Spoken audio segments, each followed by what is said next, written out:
Welcome to No Longer Conformed. I am Erik, Garthe, and we are in class with Ruth. Lessons on lasting relationships. In this session, we'll be looking at Ruth chapter 4, verses 1 to 22, a heritage builder.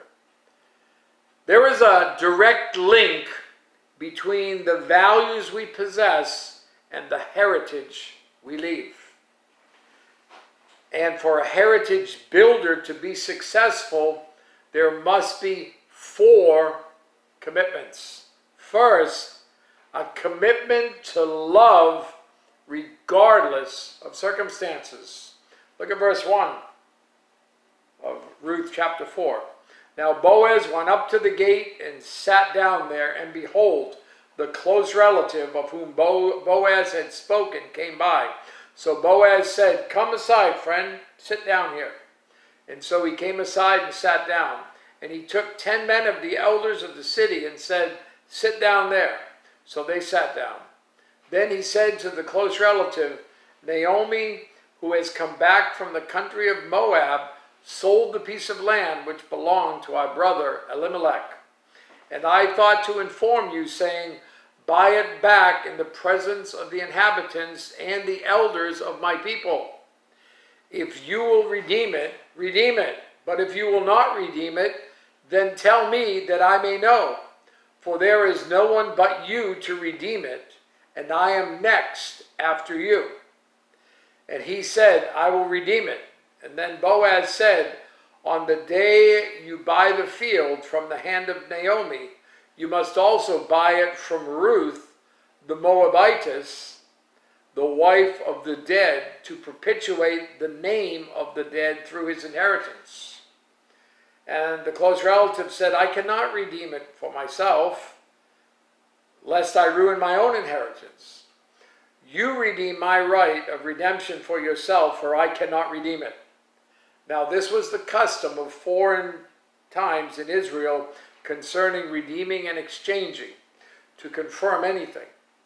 One man took off his sandal and gave it to the other, and this was a confirmation in Israel. Therefore the close relative said to Boaz, "Buy it for yourself." So he took off his sandal, and Boaz said to the elders and all the people, "You are witnesses this day that I have bought all that was Elimelech's, and all that was Chilion's and Mahlon's from the hand of Naomi. Moreover, Ruth, the Moabitess, the widow of Mahlon, I have acquired as my wife to perpetuate the name of the dead through his inheritance, that the name of the dead may not be cut off from among his brethren and from his position at the gate. You are witnesses this day." We live in a throwaway world. Once something or someone grows too familiar, we tend to discard. We search for someone or something new to excite us. The truth is this: beauty fades, waistlines expand, hair changes color, and health diminishes. And yet love says, "I will love you regardless." Regardless of the past we lived. Despite her character, Ruth had a past. She was a foreigner who worshipped strange gods in strange ways. But she gave her life to God and got a fresh start. Regardless of the people we meet, we are affected by people who come into our lives. And they kind of fall into categories. Those who ignore us, those who hurt us, those who hinder us, and those who help us. Some enter adulthood with scars caused by others, while others live with the pain of their own adult failures. But love doesn't reject someone because of the pain inflicted by someone else. And then regardless of the problems we face, what problems do we face in relationships? Well, communication You will be misunderstood. In expectation, you will disappoint each other. Financially, you may struggle to pay the bills. And morally, you will stumble and make mistakes. And then in health, eventually life fades and you will die. Ruth Graham Bell told of a visit to her elderly parents. When she arrived, Dr. Bell was kneeling by the bed as he tried to put stockings on his ailing wife. Naturally, Ruth moved to assist, but he said to his daughter, "The greatest honor of my life is caring for your mother." That is a heritage builder. Second, to be a heritage builder, it's necessary to have a commitment to walk with God personally. Verse 11, and all the people who were at the gate and the elders said, "We are witnesses. The Lord make the woman who is coming to your house like Rachel and Leah, the two who built the house of Israel. And may you prosper in Ephrathah and be famous in Bethlehem. May your house be like the house of Perez, whom Tamar bore to Judah, because of the offspring which the Lord will give you from this young woman." Notice that those who blessed Boaz focused on God. He had a reputation of faith that was evident to all that knew him. If you study his life closely, you can see that Boaz followed the pattern of faith Moses commanded in Deuteronomy chapter 6, verses 4 through 9. He confessed God boldly, verses 4 through 6. "Hear, O Israel, the Lord our God, the Lord is one. You shall love the Lord your God with all your heart, with all your soul, and with all your strength. And these words which I command you today shall be in your heart." He taught his family regularly. Verse 7, "You shall teach them diligently to your children, and shall talk of them when you sit in your house, when you walk by the way, when you lie down, and when you rise up." And he lived his faith openly. Verses 8 and 9, "You shall bind them as a sign on your hand, and they shall be as frontlets between your eyes. You shall write them on the doorposts of your house and on your gates."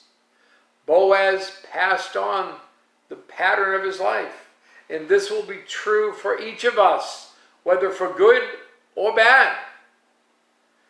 In Genesis, we read that Abraham lied about Sarah's status as his wife in order to save his own skin.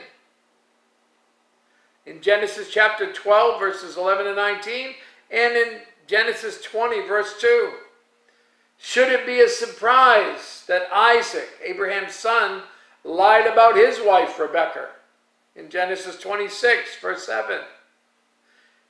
And then third, there needs to be a commitment to encourage others in spiritual growth if you're going to be a heritage builder.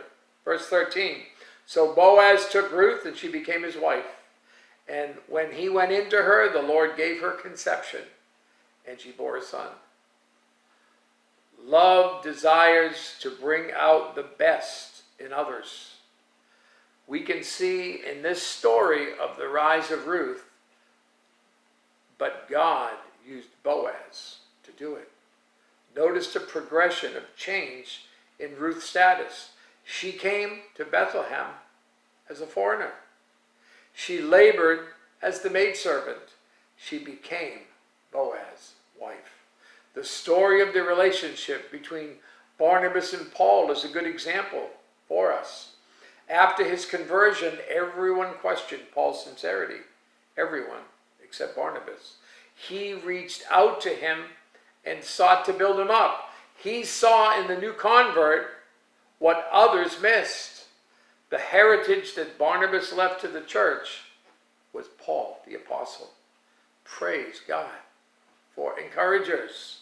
And then fourth, a commitment to, if you're going to be a heritage builder, what's needed is a commitment to restore those who stumble into sin. Verse 14, then the women said to Naomi, blessed be the Lord, who has not left you this day without a close relative. And may his name be famous in Israel. And may he be to you a restorer of life and a nourisher of your old age. For your daughter-in-law, who loves you, who is better to you than 7 sons, has borne him. And then Naomi took the child and laid him on her bosom and became a nurse to him. Also, the neighbor women gave him a name, saying, there is a son born to Naomi. And they called his name Obed. He is the father of Jesse, the father of David. Now this is the genealogy of Perez. Perez begot Hezron. Hezron begot Ram. And Ram begot Amminadab. And Amminadab begot Nahshon. And Nahshon begot Salmon. Salmon begot Boaz. And Boaz begot Obed. Obed begot Jesse. And Jesse begot David. Here is the record of Naomi's restoration. In order to appreciate where she is in this passage, we have to remember all the heartache that led her to call herself Mara, the bitter one. She was empty, but became full again. She was bitter, but became pleasant again. Although Naomi stumbled, Ruth helped to restore her faith. You and your loved ones will stumble, sin, and disappoint each other. The question is, have you made a commitment to restore them when it happens? This commitment makes 4 statements. I will hold you accountable. I will forgive you. I will guard your name. I will restore you. And let me just give you a side note to the story. Verses 14 and 15 of this session text indicate that a newborn baby was Naomi's redeemer. Why is that interesting? In a later generation, a child would be born from that lineage, a heritage that will become a redeemer for all believers, Jesus. Have you received the spiritual heritage of a personal relationship with Jesus Christ? Are you building a godly heritage to pass on? Do you have relationships that last? You answer those questions as we conclude this love story of Boaz and Ruth.